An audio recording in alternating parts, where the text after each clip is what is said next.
Let justice roll down like water, righteousness like a mighty stream. For our grandsons and granddaughters, remember to remember the dream. Welcome to Songs and Stories from Home, as we continue to remember the dream. This week, our dreams.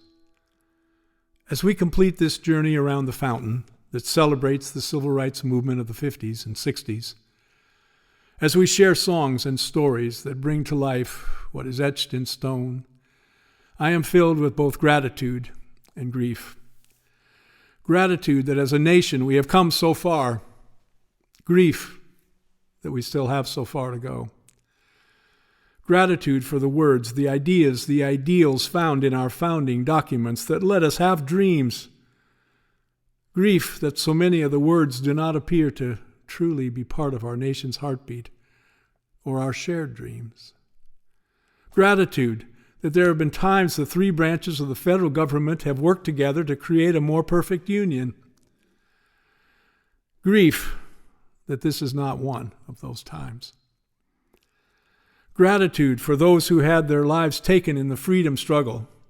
Grief for those who had their lives taken in the freedom struggle.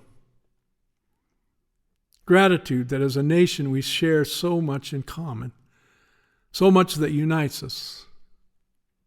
Grief that as a nation too often we choose to obsess and be obsessed by what divides us. Gratitude that often those differences are only skin deep. Grief that too often we let people get under our skin and too often are judged by the color of our skin. Gratitude that most of us know what it means in our lives to be governed by grace. Grief that too often we choose to be governed by grievance. Gratitude that it's clear that the one transformational thing in life is love. Grief that over and over we appear to choose to act out of anger and fear. Gratitude that so many hold on to the idea that it's right to grow up together, to go to school together, to learn together, worship together, play together, pray together, fall in love together, find our way together, laugh together, cry together, sing together. Grief that too many appear to believe we don't belong together. Gratitude that the flag I pledge allegiance to ends with the words liberty and justice for all. Grief that as a nation we haven't yet honored the true meaning of those words. Gratitude that so many of us believe the world we are leaving to our grandchildren is in peril and needs our care. Grief that so many of us appear not to care. So much gratitude. So much grief. In the end, I choose gratitude. Grateful for a chance to remember the dream together. Grateful for a chance to continue to dream together. Let justice roll down like water, righteousness like a mighty stream. For our grandsons and granddaughters, remember to remember the dream.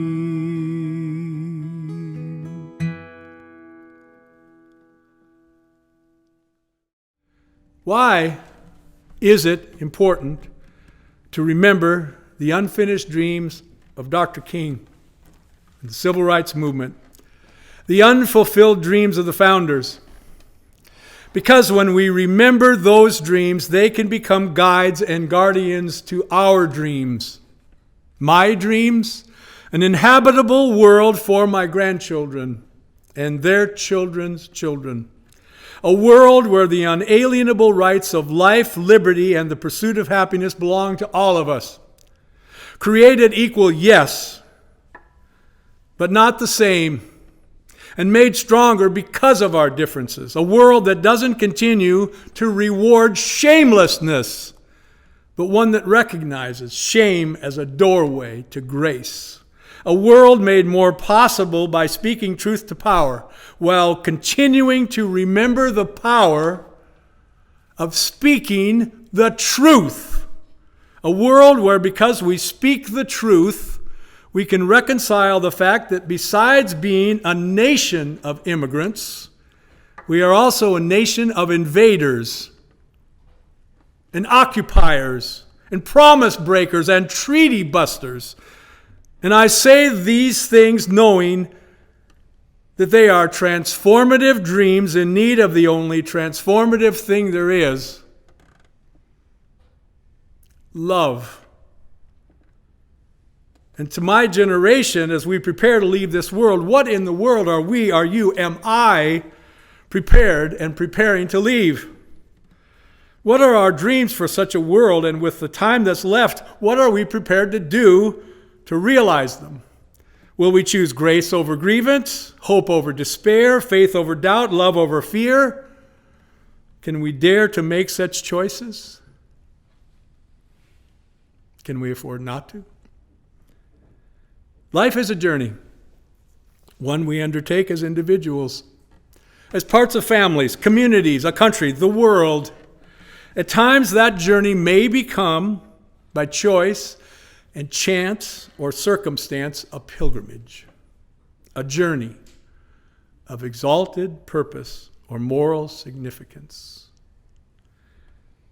So it was for the founders, and so it was for those who changed history during the Civil Rights Movement. And because of them, those of us who visit sites made sacred by their sacrifice can, at least for a moment, call ourselves pilgrims. And if or when our moment comes, know what it's like to stand on the shoulders and walk in the footsteps of those who have gone before us. Remember, the dream is simply a glimpse at one of the most inspiring moments in American history.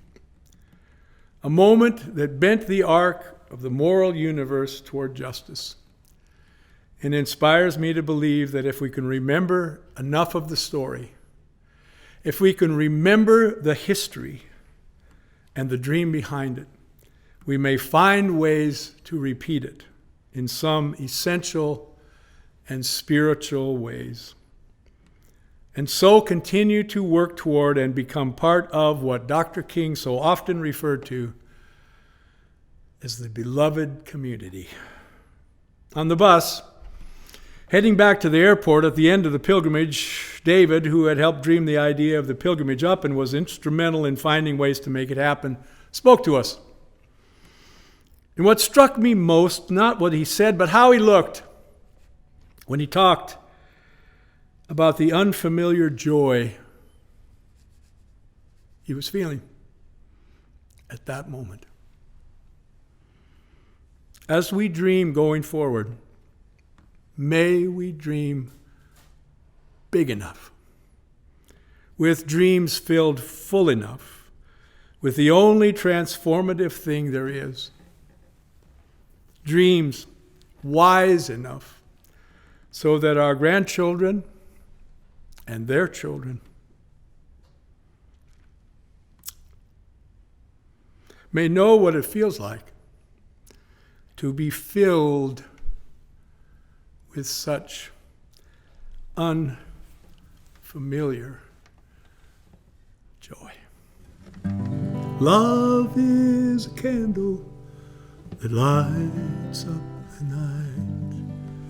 Love is a star that we follow to daylight. Love is a lighthouse that leads us safely home. The surest light will